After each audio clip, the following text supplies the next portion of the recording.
Hi, you're listening to the Pickled Punks.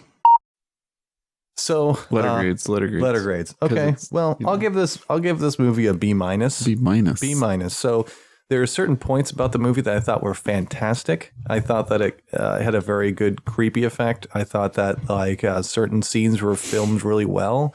And although they did some cliche things about the horror aspects of it, they did it really well. There were other aspects like the ending, which I would have changed. And there were a couple of scenes where it felt a little awkward. But generally speaking, I thought that it was a decent movie. B minus. Brad or me? Me? I'm gonna go with a C, straight C, maybe a C minus. Oh, even lower than a C. What? Yeah, Surprised. I really actually had high hopes for this movie because I remember seeing the previews on, ads and stuff with the creepy grandma, and it looked really scary. But like I said before, the tension was, what's that phrase? Schizophrenic.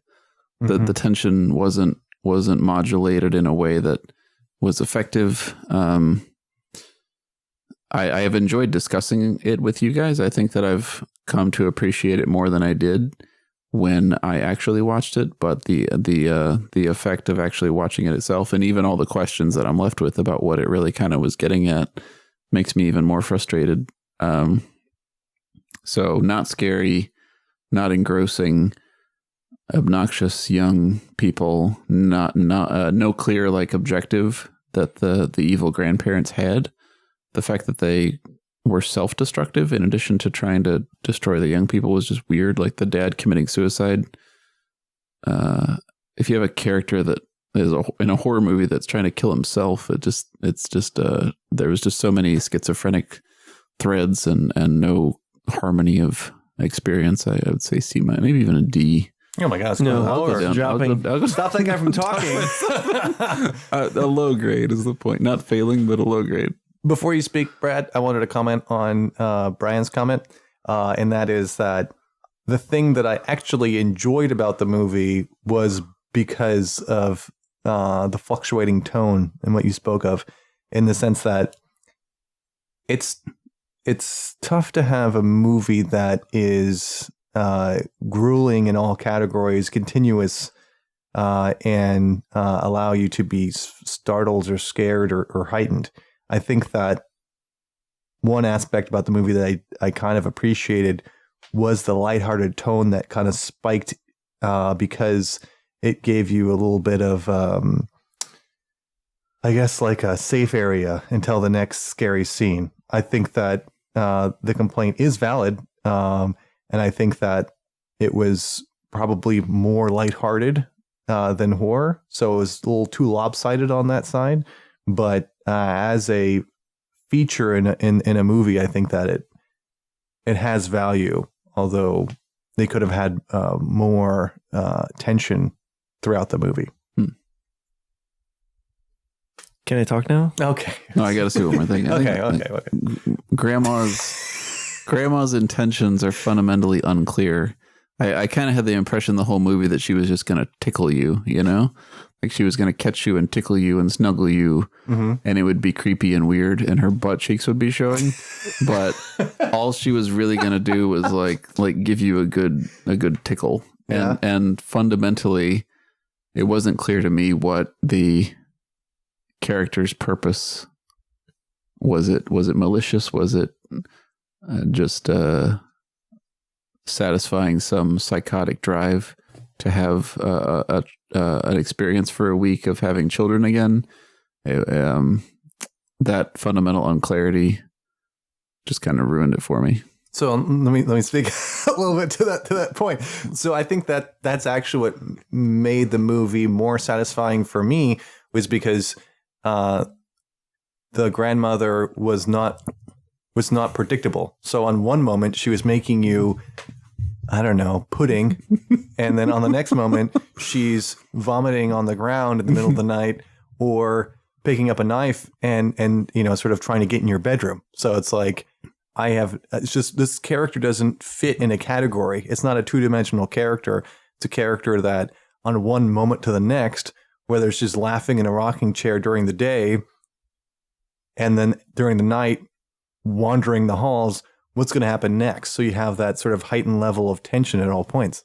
I guess I didn't find that to heighten the scariness level so much as disorient me. I see what you're saying, that it's innovative and doesn't follow usual horror movie rules, but aren't those rules in place to communicate a message in the same way that the lines on a highway are meant to control traffic flow? Like, you have to know what to expect. And there just wasn't a malicious intent communicated by the grandmother, I thought. Fair enough. So you guys disagree? Yeah. Well, I mean, Kinda. yeah, a little bit. Yeah. Brad, can you bring us together, or are you going to separate us further? I don't know if I'll separate you further. Probably not gonna bring you together either. I'm just gonna give my opinion. I kind of side, I think, a little bit with what you were saying, John, initially, just in that I found this movie in the beginning very scary, like with its elements. It just hit the notes that it's supposed to hit. You know, I think we kind of talked about it in other segments, but jumping into frame, weird, scary noises in the middle of the night. Yeah, grandma barfing, grandma laughing by herself, just kept you on edge for most of the movie. But then it just, I don't know, it didn't pay off to me. So I would guess to say like a B- or a C+, like in that area. Just like it started off really good, but just didn't carry through the whole movie in my opinion. And I think my lack of being able to tell like what the movie was really about is kind of summed that up for me. Like not being able to walk away with like a clear understanding of like, you know, because it wasn't a thriller, just a thrill. It wasn't a scary, just a scare. It was like that had that weird scene at the end and that theme throughout of like reconciliation that I just seemed misplaced. So average grade is like a C? Yeah, did you give it a grade? I'm sorry, I was kind of zoned out for a minute. C+. Oh, you just zone out when I talk? That's well, I was cool. listening to your words, but it's not your I think I ended up with a C+. Yeah, where I would put it. So yeah, I think average is around a C, right? And so for just a little last comment here, it felt like at the end they try to wrap it up with "Don't hold on to anger." That was sort of like the message that the mother gave, and it felt like that was like the message to take home. Is that for Brian Kane? Oh, Brian specifically. I literally was looking at Twitter that last scene. I was so irritated I couldn't watch it. But that's what the mother said. She said, "Don't hold on to anger." And that, I don't know if you recollect that or heard that. And I thought that was a strange message to give at the very end because I didn't see that theme throughout. And she must have just realized that her parents, despite all the psychological trauma in their relationship history, her parents had just been murdered by a pair of psychotics that they were volunteering to aid. And there was, from what I could see, looking at my Twitter account, no emotional response from mom at all. That's about true. losing that opportunity for some kind of reconciliation with her past. Yeah, so are you saying that's why she's trying to not hold on to anger? It's because she's angry about... I'm just saying that's another reason why this movie is like, it's like, you know, when you play a piano and your hands are on the right keys, they're like down here or they're up here. That was my impression of the whole movie. It was just done. I'm sure this guy knows what he's doing, but it sounded all wrong in the way that horror movies are supposed to sound. Right.